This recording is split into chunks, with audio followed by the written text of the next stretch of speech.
Uy, hala, merong mga nagagalit sa may sorry naman. Kasi yung 'di ba lumalabas yung notification dun sa sa sa YT dun sa may content na ginawa ko.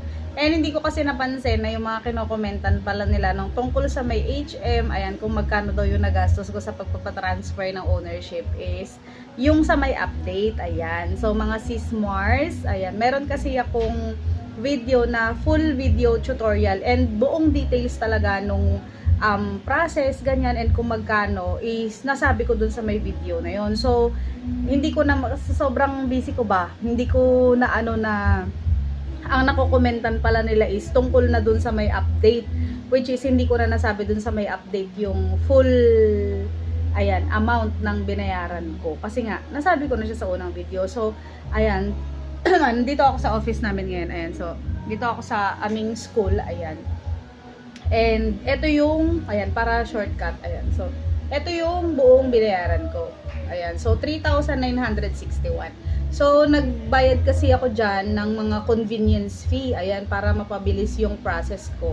Para ma-process ko siya ng buong isang araw, ayan. So, kung hindi kayo magko-convenience fee, ganon, mas maliit dyan, of course, yung babayaran ninyo. So, sa notary, gumastos ako ng 500, ayan, HPG clearance is 750. Yung photocopy, ayan, nagpa-xerox copy kami doon, 50 pesos. Emission test is 560, ayan, insurance 590, 311 sa registration fee. Stencil assistance, ayan, doon sa may Blue Boys nila, nagbayad kami ng 100 kasi pang merienda na din. Doon sa may LTO assistance din. Yung sa may mga pinagtanungan namin ng mga details, kung ano yung mga kailangan namin gawin, ganyan-ganyan. Nagbigay din kami ng 100. And doon sa may, sabihin na natin na convenience fee doon sa may clearance. Kasi nga, nagpaano kami.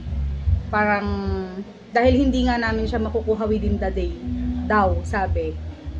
Nagbayad kami ng 1,000 para makuha din namin ng mismong araw na yun. Yung HPG clearance namin. So, nagbayad kami ng 1,000.